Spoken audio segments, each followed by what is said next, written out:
On a crisp autumn morning, the hum of jets filled the air at the bustling private airport.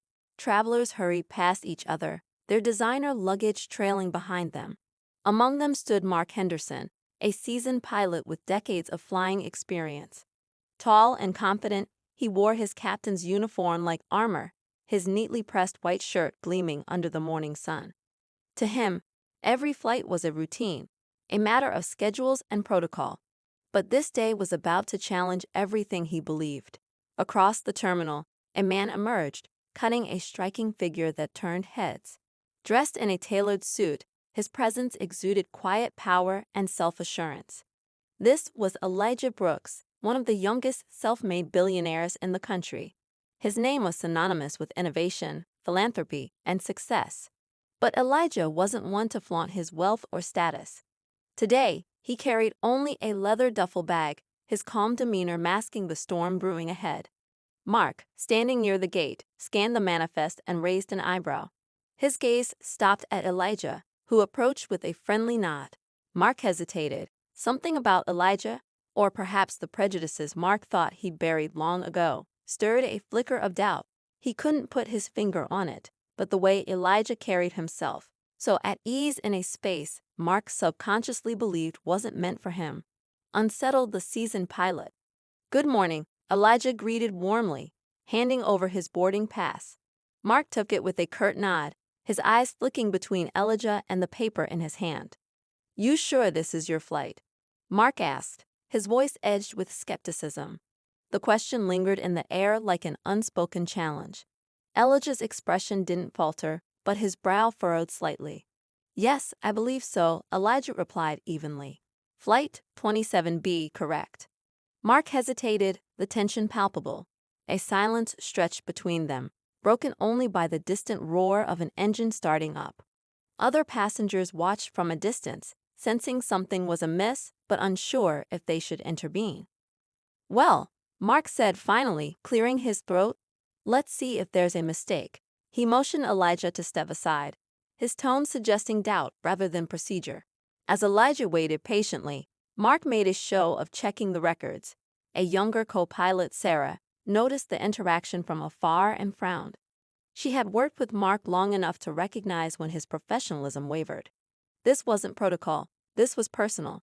Moments later, Mark returned, his face betraying a mixture of discomfort and defiance.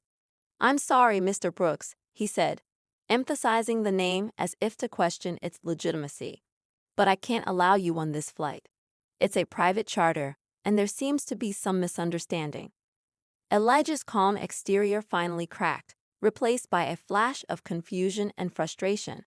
"I assure you, Captain," he said firmly, "there's no misunderstanding. I personally arranged this flight days ago. Is there a problem?" Mark crossed his arms, his posture rigid. "We reserve the right to deny service if we feel it's warranted," he said, the words heavy with implication. "I'm afraid you'll need to make other arrangements." The atmosphere grew tense, and Sarah, unable to stay silent, approached. "Mark," she said quietly, pulling him aside. "What are you doing? He's on the manifest. You're creating an unnecessary scene." Mark shot her a warning look but said nothing. Meanwhile, Elijah stood his ground, refusing to be intimidated. Passengers whispered among themselves, some recording the interaction on their phones. Then, something unexpected happened. A high-pitched beep echoed through the terminal, followed by an announcement from the tower. "Attention! Flight 27B, please prepare for immediate departure. Priority clearance granted." Mark froze, the color draining from his face. Before he could respond, his phone buzzed in his pocket.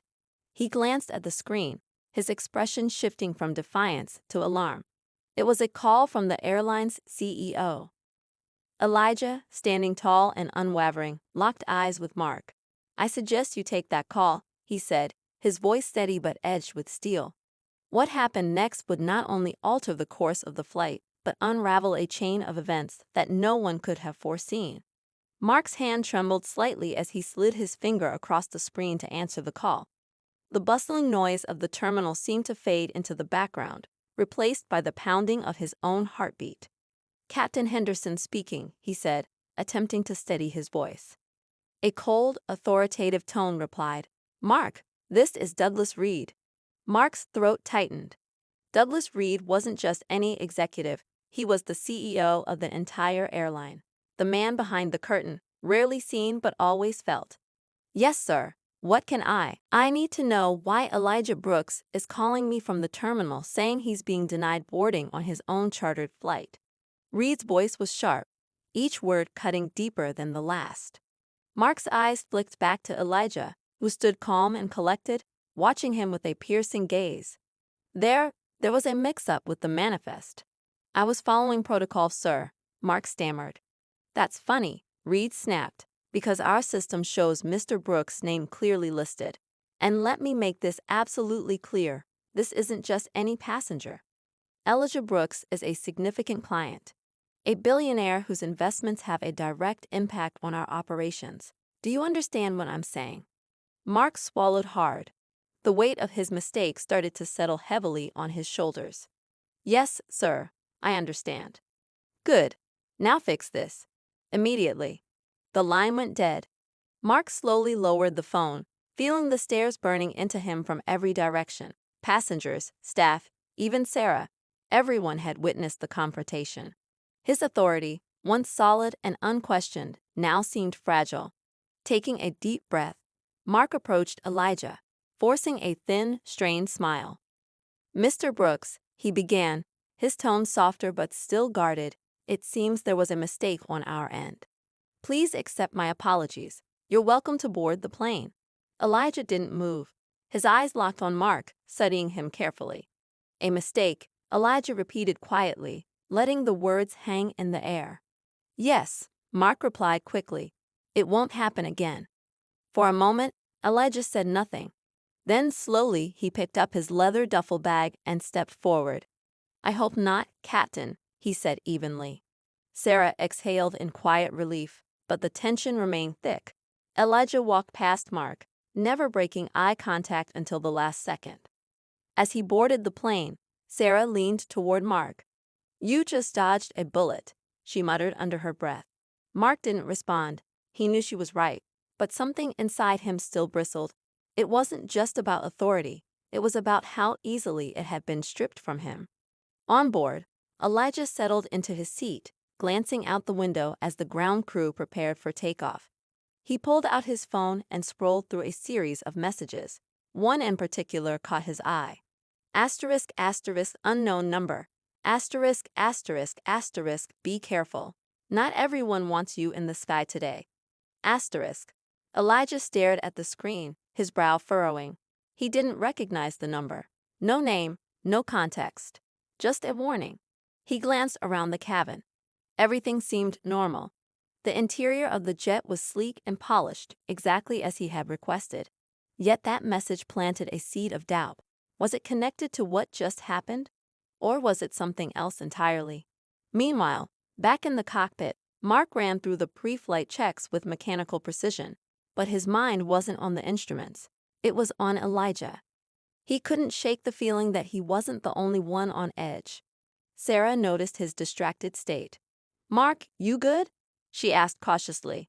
He nodded, but it was hollow. "I'm fine. Let's just get in the air." The engines roared to life, and the plane began to taxi toward the runway.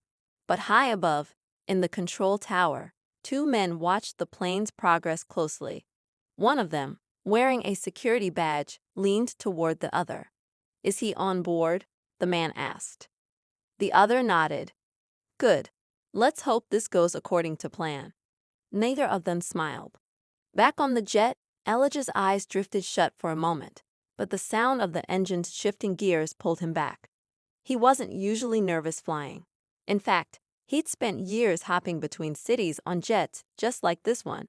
But today felt different. His mind circled back to the message. Asterisk, not everyone wants you in the sky today, asterisk. He considered texting back, but hesitated. Whoever sent it had chosen to remain anonymous. That alone was unsettling. Elijah reached into his bag and pulled out a slim, steel case. Inside was a sleek black tablet. He unlocked it, revealing a series of encrypted emails. One caught his eye. Subject line: asterisk urgent, Project Monarch update. Asterisk. But before he could open it, the pilot's voice crackled through the intercom. Ladies and gentlemen, this is your captain speaking. We're cleared for takeoff. Please remain seated. Elijah leaned back, gripping the armrest slightly harder than necessary. The jet accelerated down the runway, lifting smoothly into the sky. But as the city shrank beneath them, Elijah couldn't shake the feeling that they weren't alone. Somewhere, someone was watching. And whatever was about to happen, it had already begun. The jet sliced through the clouds, steady and smooth, but inside the cabin, the air felt anything but calm. Elijah stared out the window, but his mind wasn't on the view. The message still haunted him. Asterisk, not everyone wants you in the sky today. Asterisk, it echoed louder with every passing minute. He leaned forward, glancing down the aisle. The plane was nearly empty, as it was a private charter. Only a few staff members moved quietly about, their faces neutral. But Elijah couldn't help but feel eyes on him. Sarah emerged briefly from the cockpit, scanning the cabin casually. But when her eyes met Elijah's, something flickered. Concern, maybe recognition. She hesitated for a moment, then turned back toward the cockpit. Elijah shifted in his seat, pulling out his phone again. He tried to trace the unknown number, but the screen only flashed asterisk untraceable number. Asterisk, whoever sent the message knew how to stay hidden. He considered calling his security team but hesitated. Would it make him seem paranoid? Or was he already too late? Meanwhile, in the cockpit, Mark sat rigid in his seat, eyes locked on the instruments but his mind elsewhere. Sarah slid into the co-pilot's seat and stole a glance at him. "You're quiet," she said. Mark didn't look at her. "Just focus." Sarah hesitated. "No, you're rattled. You've flown bigger clients before. What is it about this guy?" Mark's jaw tightened. "It's not him," he muttered. "It's something else. Something's off today." Sarah leaned back, folding her arms. "You think it's a coincidence that you nearly kicked off a billionaire who owns half the companies we fly for. And now you're acting like you've seen a ghost." Mark didn't answer. His hand gripped the control stick a little tighter. "You heard the tower, right?" he said finally. "The way they rushed our clearance. It didn't feel right. Too fast." Sarah frowned. "Priority flights happen all the time. VIPs, emergencies. What are you suggesting?" Mark stared ahead, watching the sky darken as they climbed. "I don't know, but I have a bad feeling about this flight." Far below, in the dimly lit control room of the airport, the two men from the tower monitored the jet on a radar screen.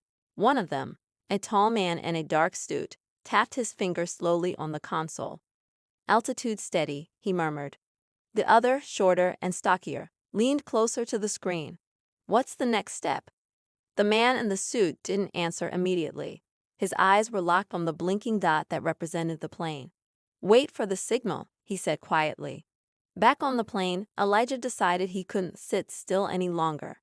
He rose from his seat and made his way toward the cockpit.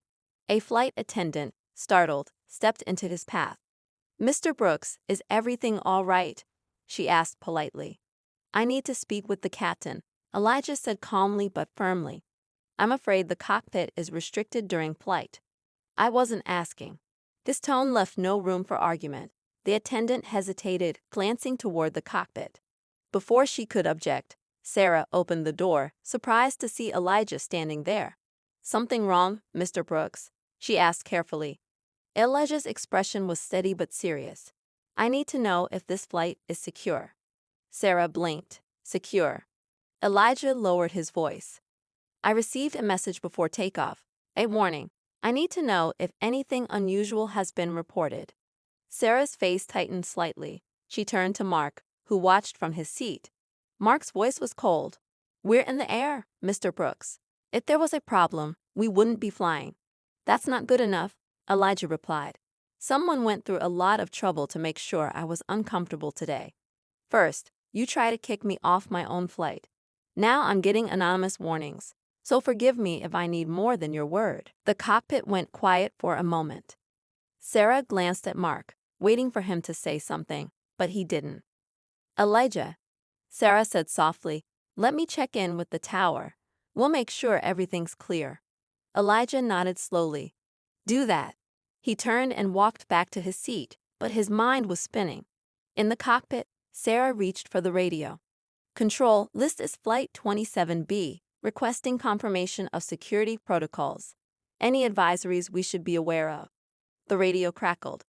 A calm, robotic voice replied, Flight 27B, no advisories at this time. Proceed as scheduled. But Sarah noticed something odd. The voice lacked the usual chatter and background noise of a busy control tower. It sounded too clean, too perfect.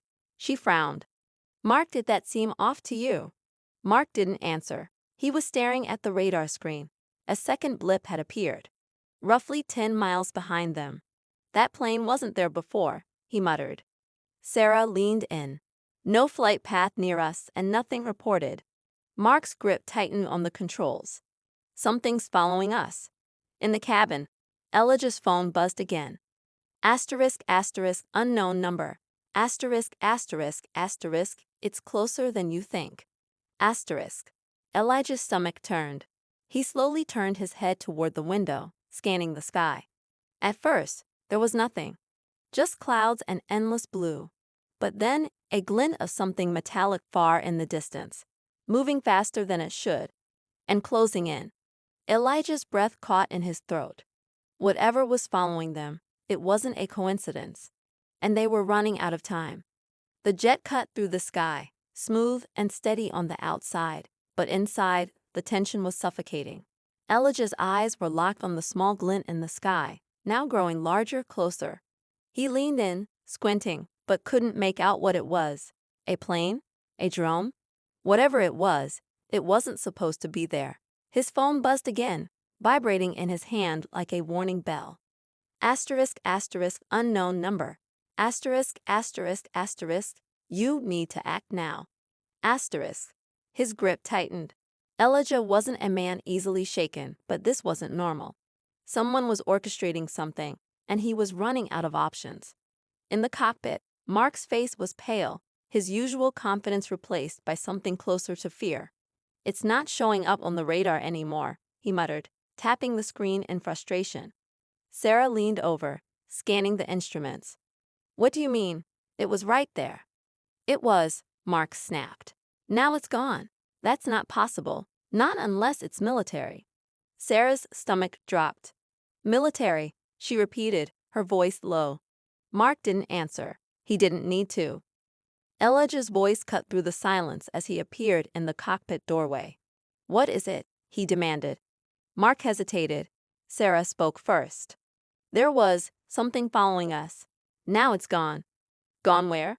Elijah shot back. Mark's hand hovered over the radio.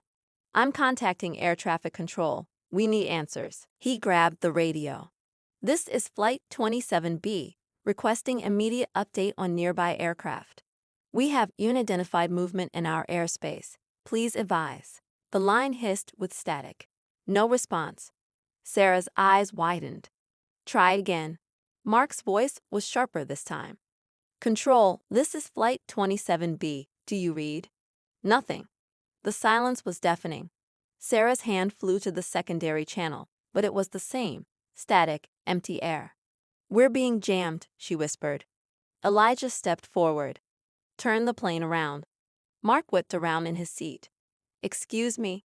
Turn it around, Elijah repeated, his tone cold and steady. Whatever's out there, it's not here to welcome us. We need to go back. Mark's jaw tightened. I don't take orders from passengers. You do when your life depends on it.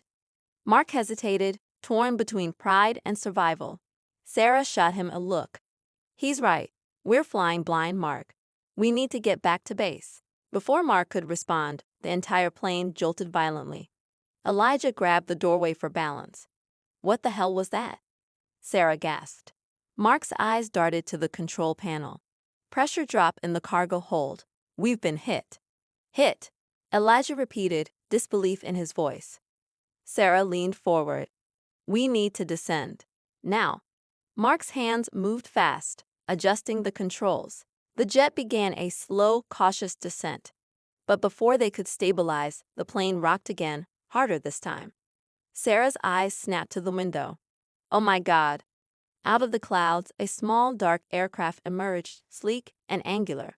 No markings, no lights. It hovered unnaturally close, moving in perfect sync with their jet. That's not commercial, Sarah whispered. The dark aircraft tilted slightly, revealing something far worse. A missile mounted under its wing. Elijah's blood ran cold. They're not here to scare us, he said quietly. They're here to take us down. Mark's face drained of color. We need to lose them. He yanked the controls, and the jet banked hard to the left, engines screaming in protest. Passengers and crew were thrown sideways as the plane dove through thick clouds. The dark aircraft followed effortlessly. Sarah clutched the console. They're locked onto us. We can't outrun it. Elijah's mind raced. There's got to be a way to disrupt its lock. A signal, a flare, something. Mark's eyes flipped over the controls. We're not exactly carrying defensive weapons, Mr. Brooks. Elijah thought fast. What about the emergency transponder? Can it send out a distress pulse strong enough to break through the jamming? Sarah's eyes lit up. It might, but we'd need to overload it. Do it. Sarah moved fast, her hands flying over the switches. Mark gritted his teeth, focusing on keeping the plane in the air. Behind them, the dark aircraft shifted, lining up directly behind the jet. Elijah glanced back out the window. The missile mount was rotating. They're getting ready to fire. Sarah looked up. Almost there, just a few more seconds. The radio suddenly crackled. A distorted voice cut through. Flight 27B, stand down immediately. Mark's head snapped toward the speaker.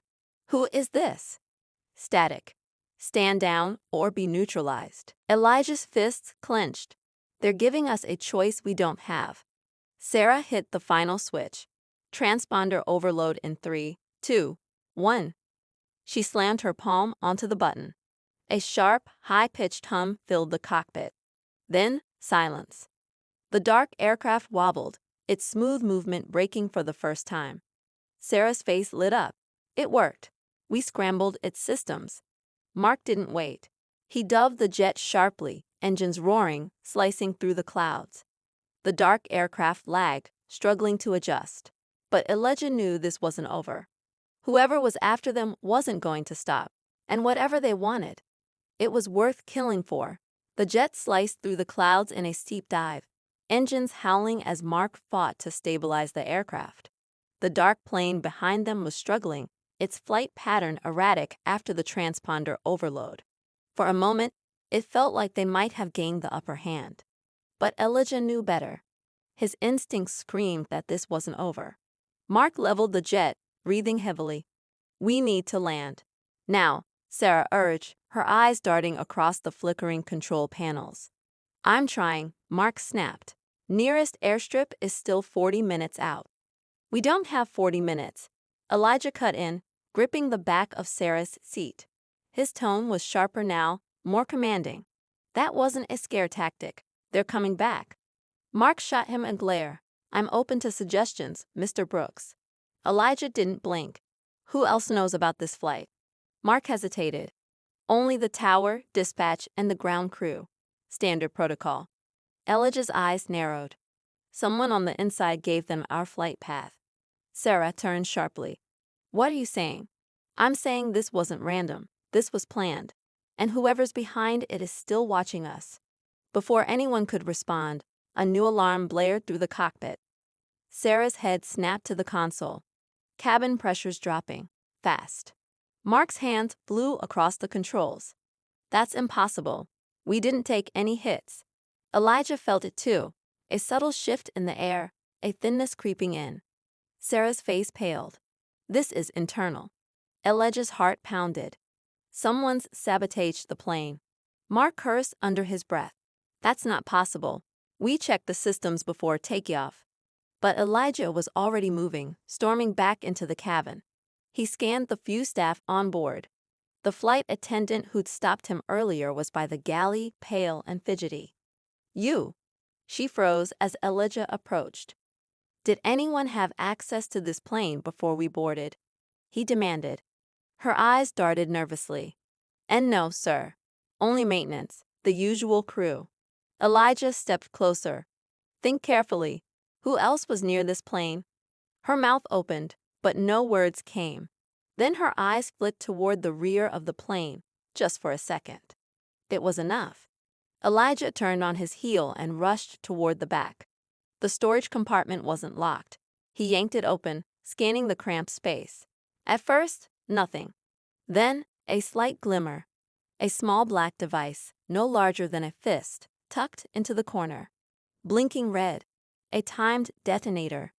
Elijah's stomach lurched. He didn't hesitate. He grabbed the device and sprinted back to the cockpit.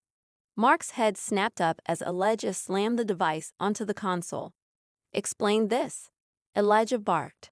Mark's face went pale. Sarah recoiled.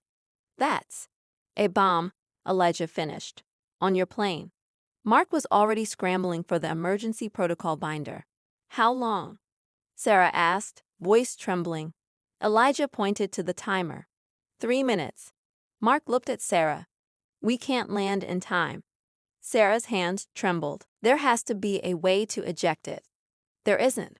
Mark snapped. "This isn't a cargo plane. We don't have external release hatches." Elijah's mind raced. "Wait, the service hatch. Near the landing gear. It's manual, right?" Mark's eyes lit up. "It is, but it's under the plane. Someone would have to crawl down and release it." Elijah didn't hesitate. "I'll do it." Mark grabbed his arm. "You're not trained." Elijah shook him off. "Do you have a better idea?" Mark was silent. "Tell me how to open it." Mark hesitated for only a second before rattling off directions. Elijah turned and bolted. Sarah watched him go, heart pounding. "What if he doesn't make it?" she whispered. Mark didn't answer. Elijah moved fast, navigating through the narrow maintenance corridor beneath the cabin. The plane groaned around him, every shift in turbulence making the metal walls shudder. He reached the hatch, a circular steel door with a manual crank. The device in his hand blinked faster. *2 minutes*. Elijah slammed the device onto the floor, gripping the cold steel wheel. It wouldn't budge. Gritting his teeth, he threw his entire weight into it. It groaned but didn't turn. *1 minute, 45 seconds*. He tried again, muscles burning. Slowly, the wheel gave way, turning inch by inch. The hatch cracked open, wind screaming through the gap. Elijah braced himself, gripping the frame. The open sky roared beneath him. He held the bomb over the gap, hesitating for only a split second, then let go. The device vanished into the clouds below. Elijah slammed the hatch shut, gasping for air. Back in the cockpit, Sarah's breath hitched. The timer hit 0. Nothing. Silence. Mark exhaled slowly, hands shaking. Sarah slumped in her seat. He did it. But Mark's face darkened. "Yeah, but whoever planted that didn't expect it to explode." Sarah frowned. "What are you saying?" Mark stared straight ahead. "It was meant to force us down." Sarah's stomach dropped. Elijah staggered back into the cockpit, sweat pouring down his face. But before anyone could speak, the radar beeped again. Mark's head snapped toward the screen. Another aircraft. Closer. But this one wasn't chasing. It was in front of them, blocking their path. Mark's eyes narrowed. "That's impossible." Sarah leaned in. No transponder, no call sign. Elijah's breath slowed. The plane ahead wasn't military. It was identical to theirs. Same model. Same markings. A perfect mirror. Elijah's voice was barely a whisper. "That's our plane." Mark's hands trembled. "No, that's not possible." But the identical jet hovered in place, matching their altitude. And in its cockpit, a figure was watching them. Waiting. Sarah's voice broke the silence. "What do they want?" Elijah's eyes never left the mirror plane. "I think we're about to find out." The cockpit was suffocatingly silent as the identical jet hovered in their path, blocking their escape. Elijah stared at it, his pulse thudding in his ears. It wasn't possible. Yet there it was, a perfect mirror of their own plane, down to the same insignia on the tail. "They're forcing us to follow the controls," Sarah leaned forward, her voice thin. To where? Before anyone could answer, the radio crackled. A cold, unfamiliar voice filled the cockpit. Flight 27B, divert course immediately. Coordinates are being transmitted. Comply, or be neutralized. Elijah's jaw tightened. They want us somewhere specific. Why? Mark's eyes narrowed. We don't have much choice. The radar screen blinked. New coordinates flashed in. A remote stretch over the ocean. No airports, no cities. Sarah leaned closer to Elijah, lowering her voice. If we follow those coordinates, we might not come back. Elijah stared at the screen. If we don't, they'll make sure we don't. Mark cursed under his breath but began adjusting their course. The mirror plane turned slowly, guiding them like a shepherd steering sheep toward a pen. Minutes dragged by, tension coiling tighter. Then, through the thinning clouds, a massive structure appeared below. A floating platform in the middle of the ocean. It was sleek, metallic, with flashing lights and towering antennas. Mark's voice was barely above a whisper. That's not military. I don't even know what that is. Elijah's stomach sank. They've been planning this for a long time. As they approached, the mirror plane veered off, disappearing into the clouds.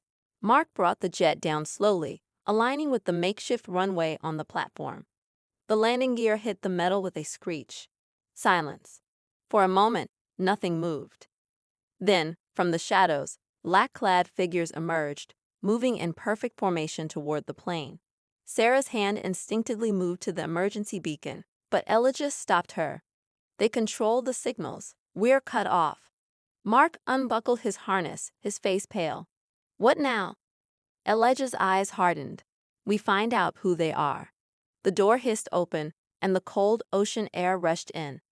3 figures approached. The one in front removed his helmet, revealing a sharp, calculating face.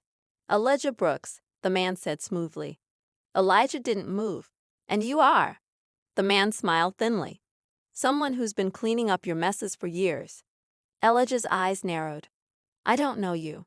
But we know you, the man replied. And more importantly, we know what you've been hiding.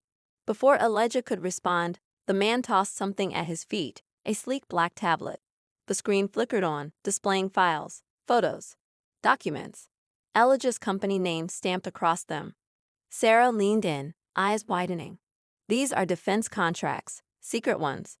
Elijah's stomach twisted. No, those were shut down years ago. The man's cold smile didn't falter. Shut down? No, Mr. Brooks. Just relocated. Elijah's mind raced.